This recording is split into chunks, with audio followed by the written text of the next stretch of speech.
Now, I'm a bit excited because I've not met the fine folk at Ester Gin, and he's the most stylish man in the park except for me. It's a joint prize, I think. Yeah, I think I'm behind the camera this time around.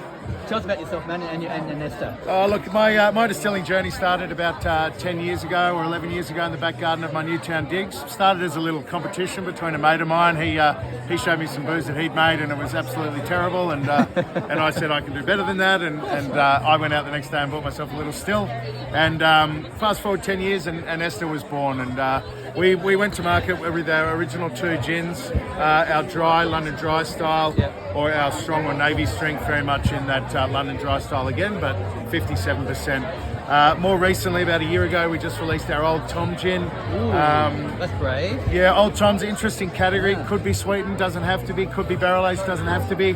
But for us, it was about making something. There was a little bit of a divergence from that sort of really classic London dry style. Now, sometimes when I do my martinis, I'll do it like a Martinez from Yes. the get-go. Absolutely. Right? And people go, like, it's an unusual flavour profile this day and age, but they kind of into it.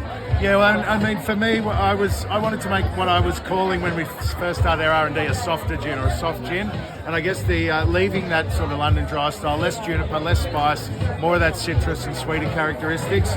So this particular gin is, for me, it'd be bone dry straight out of the freezer with no vermouth, or potentially, very, very dry. Whereas with our London dries, we tend to go for a wetter style martini. So, 2-to-1 with a good dry Music vermouth. to my ears, my friend.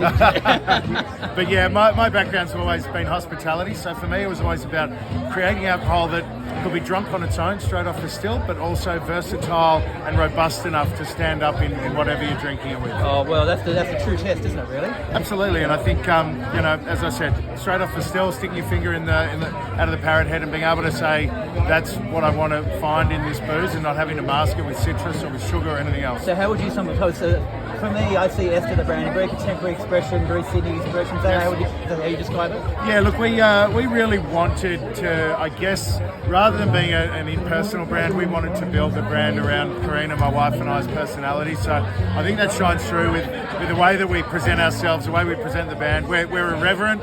We think alcohol's way too serious, and we should be poking fun of ourselves and poking fun of the people around us. I think that's what Australian larrikinism is, and doing it in a refined manner. The branding, as you might have noticed, is sort of a nod to that mid-century Italian futurism, which is Fortunato Pero, Campari, all of those. That's where we get our inspiration from, and strong brand, strong juice, and we present and bring the noise. I love it. I love what you just said there. Amazing. So, final question: where do people find you? How can I get your stuff? Look, we have just recently had a breakup with where our distributors ceased trading in the spirits arm, so we're self-distributing again. But we're in Dan Murphy's premium and super premiums around the country. I think there's about over 20 stores so far. Yep. Online, esterspirits.com.au. But yeah, all the regular channels. And if we're not at your local, ask them why not. Absolutely. That's awesome. Thank you much for your time. Beautiful. Thanks, mate. Cheers. It's lovely.